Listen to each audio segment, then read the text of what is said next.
கர்த்தருடைய பரிசுத்த நாமத்துக்கு ஸ்தோத்திரம். இந்த நாளிலே நாம் தியானிக்கவிருக்கிற செய்தியின் தலைப்பு பாடல்களும் இசைக்கருவிகளும் பாகம் 1.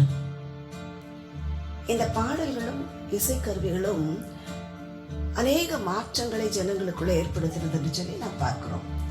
கர்த்தருடைய பரிசுத்த நாமத்துக்கு ஸ்தோத்திரம். விசேஷமாய் இந்த பாடல்கள் பாடும்போது எப்படியெல்லாம் பாடினார்கள் என்று சொல்லி நாம் பழைய ஏற்பாட்டில் தியானிப்போம் என்றால் 1 நாளாகமத்தின் புஸ்தகம் 15ஆம் அதிகாரம் முழுவதையும் வாசிச்சு பார்த்தீங்கன்னா எப்படி பாடல்கள் பாடப்பட்டது, இசைக்கருவிகள் வாசிக்கப்பட்டது என்கிறதை குறித்து நாம் அதில் தெரிந்து கொள்ள முடியும். கர்த்தருடைய பரிசுத்த நாமத்துக்கு ஸ்தோத்திரம். 1 நாளாகமம் 15:16 வசனத்தில் நான் பார்க்கும் பொழுது அவர்கள் ஏன் பாடினார்கள்னா சந்தோஷம் உண்டாக பாடினார்கள். கர்த்தருடைய பரிசுத்த நாமத்துக்கு ஸ்தோத்திரம். அப்ப நம்முடைய பாடல்கள் எப்படி இருக்கணுமா? பாட்டை கேட்கும் போது ஒரு சந்தோஷம் வரணும். பாட்டை கேட்கும் போது என்ன சந்தோஷம் வரணும்? கர்த்தருக்குள் ஒரு சந்தோஷம் வரணும். கர்த்தருக்கு வெளியே வருகிறது என்றால் அது வித்தியாசமான பாட்டு என்று சொல்லி அர்த்தம். கர்த்தருடைய பரிசுத்த நாமத்துக்கு ஸ்தோத்திரம். அவ கர்த்தருக்குள் என்ன செய்தார்கள்? சந்தோஷப்படும்படி, களி கூறும்படி பாடல்களை பாடினார்கள். இந்த பாடல்கள் பாடும்போது அவர்கள் யூஸ் பண்ண இன்ஸ்ட்ருமெண்ட்ஸ் குறித்து அதுல வாசிக்கிறோம்.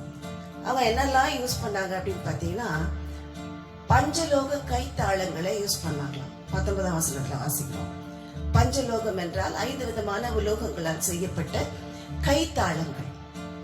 அதை யூஸ் பண்ணி ஒளிகளை எழுப்பி அதன் மூலமாய் அந்த சவுண்டோட இசைத்து என்ன செய்தார்கள்? பாடினார்களாம். அது மாத்திரமல்ல, இதுல 24ஆம் வசனத்துல நாம் வாசிக்கிறோம், பூரிகைகளை என்ன செய்தார்களாம்? முழங்கி பாடினார்களாம். பூரிகைகள் என்கிறது ஒரு ஆக்சுவலா இது காற்றினால் ஊதப்படுகிற ஒரு இன்ஸ்ட்ருமெண்ட் நமக்கு தெரியும். இந்த பூரிகைகளை எல்லாம் என்ன செய்தார்களாம்? ஊதினார்களாம். அது மாத்திரமல்ல, 28ஆம் வசனத்துல வாசிக்கிறோம், எக்காலங்களை ஊதினார்களாம். பூரிகைக்கும் எக்காலத்துக்கும் என்ன சம்பந்தம்னா, பூரிகைங்கிறது வித்தியாசமான சவுண்ட் கொடுக்கும். எக்காலங்கிறது யுத்தம் பண்ண புறப்படும் போது கொடுக்கிற ஒரு முழக்கத்தை கொடுக்கிறது தான் எக்காலம். இப்ப பூரிகைகளை ஊதினார்கள், எக்காலங்களை ஊதினார்கள் என்று சொல்லி நாம் வாசிக்கிறோம். அது மாத்திரமல்ல, ஸ்ட்ரிங்ஸ் இன்ஸ்ட்ருமெண்ட் சொல்லுவாங்க. எல்லாத்துலயும் இப்ப கிட்டார்ல பாத்தீங்கன்னா நல்ல ஸ்ட்ரிங்ஸ் எல்லாம் இருக்கும். அது மாதிரி ஸ்ட்ரிங்ஸ் இருக்கக்கூடிய இன்ஸ்ட்ருமெண்ட்ஸ் எல்லாம் யூஸ் பண்ணாங்க. அது என்னன்னா தம்புரு, சுரமண்டலம் என்று சொல்லி வாசிக்கிறோம். வீணை, தம்புரு, சுரமண்டலம் இப்படிப்பட்ட அந்த ஸ்ட்ரிங்ஸ் இருக்கக்கூடிய இதெல்லாம் யூஸ் பண்ணாங்கன்னு சொல்லி நாம் வாசிக்கிறோம். கர்த்தருடைய பரிசுத்த நாமத்துக்கு ஸ்தோத்திரம். இப்படி அவர்கள் என்ன செய்தார்கள்? இந்த இசைக்கருவிகளை எல்லாம் அவர்கள் யூஸ் பண்ணி தேவனை ஆராதித்தார்கள். அது மாத்திரம் இல்ல, இந்த மியூசிக் எல்லாம் லீட் பண்றதுக்கு ஒரு லீடர் இருந்தார். அந்த லீடருக்கு பேர் தான் மியூசிக் டைரக்டர்னு இன்னைக்கு சொல்றோம். எங்க அவர் தாங்க மியூசிக் டைரக்டர். 2 பக்கமும் கை காட்டுவார். இந்த பக்கம் பாசிங்க, இதை நிறுத்துங்கலாம் கையெல்லாம் காட்டுவார். அப்படி கையெல்லாம் பயங்கர ஸ்டைலா பண்ணி அவர் பண்ணுகிறார் இல்லையா அந்த ஆக்ஷன், அவர் தான் மியூசிக் டைரக்டர். கர்த்தருடைய பரிசுத்த நாமத்துக்கு ஸ்தோத்திரம். அந்த நாள்ல என்ன வச்சிருந்தாங்க? ராகத் தலைவன், அவங்களுக்கு பேர் ராகத் தலைவன் என்று சொல்லி அவர்களுக்கு பெயர் கொடுத்திருந்தார்கள். கர்த்தருடைய பரிசுத்த நாமத்துக்கு ஸ்தோத்திரம். அது மாத்திரமல்ல, அவர்கள் ஆலயத்துல பாடும்போது ஏதோ மியூசிக் டைரக்டர் வச்சு இன்ஸ்ட்ருமெண்ட்ஸ் வச்சு மாத்திரம் பாடல, கொயர் பீப்புள் இருந்தாங்க. இந்த கொயர் பீப்புள் எப்படி இருந்தாங்கன்னா 2 நாளாகவும் 5:12 வாசிக்கிறோம், 120 பேர் பாடினாங்களாம். ஒருத்தர் பாடினாலே இங்க அபஸ்வரமா இருக்கும். சில நேரம் 2 பேர் பாடினா இவங்க ஹைல பாடுவாங்க, அவங்க லோல பாடுவாங்க, மாற்றி வரும். கர்த்தருடைய பரிசுத்த நாமத்துக்கு ஸ்தோத்திரம். அப்படி இருக்கும்போது 120 பேரும் ஒரே மாதிரி பாடணும். கர்த்தருடைய பரிசுத்த நாமத்துக்கு ஸ்தோத்திரம். இப்படி பாடல் குழுவினர்கள் என்ன செய்யப்பட்டார்கள்?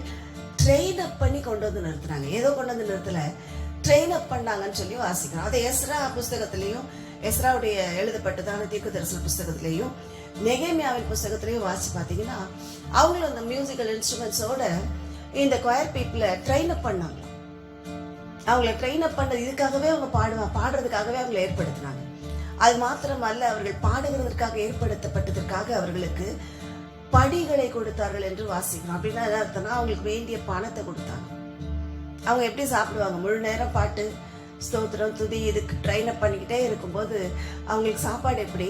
இவங்க என்ன செய்தார்கள்? அவர்களுக்கு வேண்டியவைகளை கவனித்துக் கொண்டார்கள். கர்த்தருடைய பரிசுத்த நாமத்துக்கு ஸ்தோத்திரம்.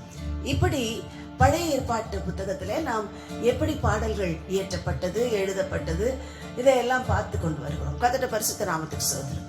அது மாத்திரமல்ல, புதிய ஏற்பாட்டுல பாடினாங்களானா நம்ம அன்னைக்கு பார்த்தோம், இயேசு கிறிஸ்து பாடினதை வாசித்தோம்.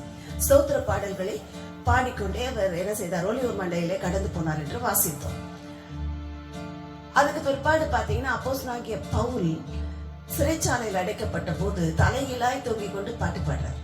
பவுலும் சீலாவும் என்ன செய்தார்களாம், கர்த்தரை பாடி துதித்தார்கள். அப்ப இன்ஸ்ட்ருமெண்ட்ஸ் இல்ல, மியூசிக் இல்ல, டைரக்டர் இல்ல, யாரும் இல்லை. ஆனா பவுலும் சீலாவும் என்ன செய்தார்கள், கரங்களை தட்டி, அதுதான் 10 நரம்பு வீணை, அந்த வீணையினால் கரங்களை தட்டி தேவனை ஆராதித்தவர்கள் பாடினதாக வாசிக்கிறோம். அப்படி அவங்க பாடினோன்னு என்ன ஆயிடுச்சு, சிறைச்சாலையின் அஸ்திபாரங்கள் நிர்மூலமானது. கர்த்தர் ஒரு பெரிய விடுதலை அந்த இடத்துல கொடுத்தார் என்று நாம் வாசிக்கிறோம். அதனாலதான் பவுல் எழுதும்போது எழுதுறாரு, நீங்க பாடும்போது எப்படி பாடுங்க, கருத்தோடும் பாடுங்க, ஆவியோடும் பாடுங்க.